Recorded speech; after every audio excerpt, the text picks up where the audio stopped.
para afrontar. Mas o diabo não criou nada, com exceção da mentira, né?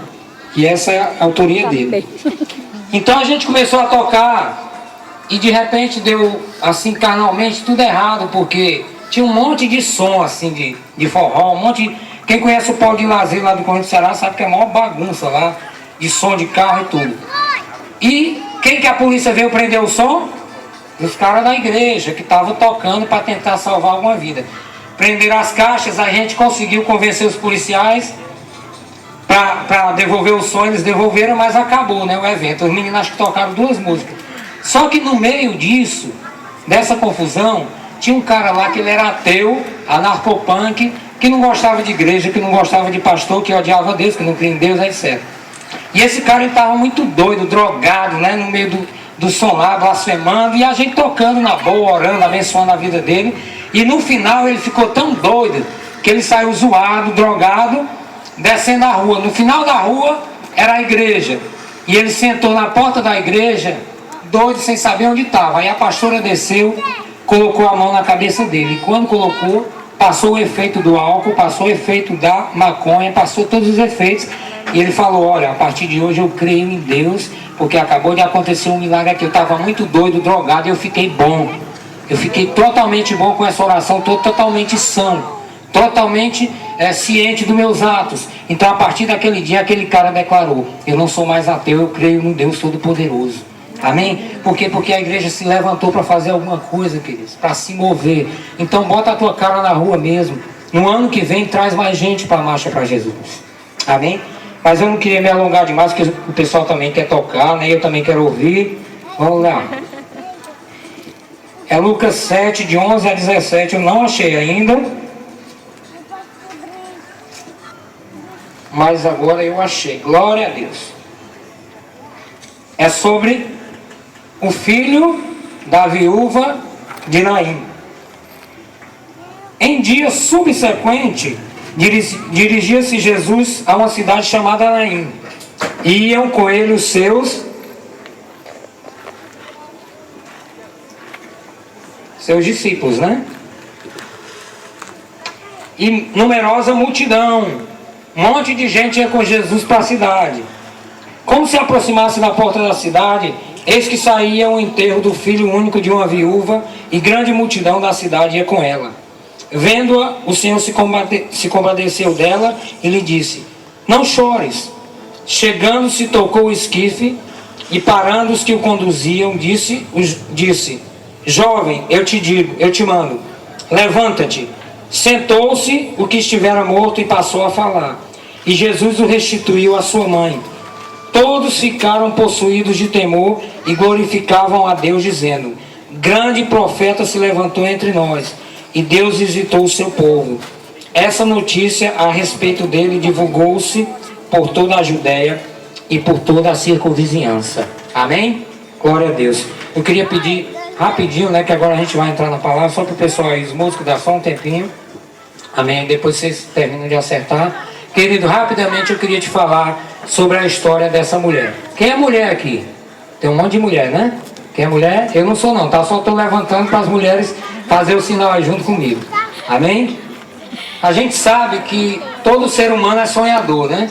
Mas as mulheres especialmente. Essa mulher, como toda boa mulher, ela era sonhadora. O que ela desejava? Ela desejava a bênção de Deus na vida dela. Ela desejava uma família. Ela queria ter um marido, queria ter filho, queria a bênção de Deus. E aquele desejo, aquele sonho, se transforma em realidade. Porque ela conhece um homem de Deus, né, um cara que era temente a Deus, casa-se com ele, e o que faltava, né, a cereja do bolo, era um filho, e Deus dá um lindo filho para aquele casal. E agora eles são uma família muito feliz. E a história não acaba aí, né? Porque aquela mulher, ela passou a ser reconhecida. Olha, essa mulher é abençoada. Aí as amigas do salão de beleza falavam, puxa vida, eu queria ter um marido bom que nem o dela, né? Olha o filho dela, que lindo, que maravilhoso, que bênção essa família. Ela se torna um referencial de mulher de Deus, um referencial de família. Só que, queridos, na caminhada do ser humano, na minha e na tua, de todos nós, existem situações adversas, difíceis. E não foi diferente. Naquela família perfeita, linda, abençoada, começa a acontecer algumas coisinhas desagradáveis. E a primeira delas, ela fica viúva. Se fosse hoje, era um pouco menos dolorido, ia ter a dor da perda. Só que aquela mulher, ela ia receber uma pensãozinha, né, pro resto da vida, e tal e tal. Naquela época, ela ia ter que criar aquele filho, sem a ajuda de ninguém. A mulher sem marido, naquela época, era considerada, até certo ponto, amaldiçoada, né, sem a bênção de Deus, e ela passou por aquele trauma terrível. Não sei se é o teu caso, mas eu imagino que se não todos aqui, a grande maioria já passou por algum trauma, algum problema na vida. Mas eu quero te dizer, existe algo especial para acontecer na tua vida hoje aqui nesse lugar. Amém? E não parou por aí, porque a mulher lutou e ela venceu o trauma de ter perdido o marido. E quando era um belo dia que ela achou que a vida dela tinha voltado ao normal, acontece algo muito pior. Alguém chega e diz: olha, mulher, o teu filho morreu. O teu único filho morreu. E agora ela é viúva e perdeu a família, o filho que ajudaria.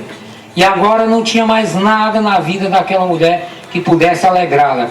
Um espírito de morte entrou na casa dela, roubou os sonhos dela, e ela, juntamente com os seus sonhos, desmoronou e não tinha mais jeito. E o que aquela mulher fez? Não tinha mais nada a fazer, né, queridos? Ela juntou os amigos, a família, o restante dos parentes. E a palavra diz que toda a cidade, todo mundo ficou comovido com a história daquela mulher, e todo mundo se junta para enterrar o garoto. Aí é que a história vai começar, queridos. Eles descem. Eu cresci aqui em Juritiã, né? Então essa cena para mim é muito assim presente. Nessa rua que a gente está, todos os enterros descem e passam por aqui, né? Porque vão ali para o cemitério. E naquele dia toda a multidão vinha saindo da cidade. Vinha uma multidão saindo, chorando, e vinha outra multidão chegando na cidade. Quem era a outra multidão? Jesus, os discípulos e um monte de galera que gostava dele, outro que ia junto para falar mal, outro que era curioso, mas ia um monte de gente atrás de Jesus. Jesus atrai muita gente, né? E o que acontece? De repente, vê-se duas multidões, uma saindo da cidade e outra entrando na cidade. E é isso que eu quero ministrar na tua vida hoje. Porque naquele dia aconteceram duas marchas. Amém? Hoje nós estamos falando da marcha para Jesus. Mas eu tenho certeza que dentro de muitos aqui está acontecendo a marcha da morte também, como era o caso daquela mulher. Ela estava indo na marcha da morte e estava vindo a marcha da vida. Amém? Quem é a marcha da vida? É a marcha para Jesus. É a marcha do povo de Deus, aqueles que acreditam na vida eterna, que jamais vão morrer, mas vão passar da morte para a vida. Amém? E vinha uma multidão alegre, vinha uma multidão triste. Mas quem venceu? A marcha da vida venceu. Amém? A morte não tem poder, querido, sobre aquele que tem o sangue do Cordeiro nos umbrais da sua porta. E a marcha da vida venceu porque Jesus disse: olha, para aí, eu tenho um negócio para falar. Garoto, levanta, senta aí. Amém? E a palavra diz que aquele garoto sentou e começou a conversar. A marcha da vida venceu naquele dia, em nome de Jesus Cristo. Amém? Se dentro de você tem uma caminhada de morte, aí você pode me falar: mas a minha vida está tudo bem. Se você está na prostituição, você está caminhando para a morte. A palavra diz: há caminhos que ao homem parecem direitos, mas no final dele é morte. Se você pensa que a tua vidinha, né, só de curtir ou de ficar na igreja fingindo que serve a Deus vai te levar a alguma coisa, não vai, querido. Não vai. Não se engane, porque eu tenho 40 anos que eu estou na igreja. Desde que está ali aquela senhora que está sentada ali, a minha mãe, né? No ano que eu nasci, ela aceitou Jesus. E desde então eu nunca saí da igreja, para a glória de Deus. Mas uma coisa eu aprendi, queridos: a não brincar com Deus. Por isso que eu estou pedindo para você fazer silêncio. Não é porque eu estou falando, é porque eu estou falando a palavra. Isso aqui sempre foi sério para mim. Faz muito tempo, mas eu nunca brinquei com isso aqui. Eu nunca vou brincar não, querido. Amém? Isso aqui é muito sério. Essa parada aqui é quente. Amém? É quente. Sabe por que o mundo não está ganho? Porque a gente é pior do que o traficante. A gente não tem a ousadia que o traficante tem. E enfiar Jesus no nariz do cara e falar: olha, isso aqui é muito melhor do que o pó que você cheira.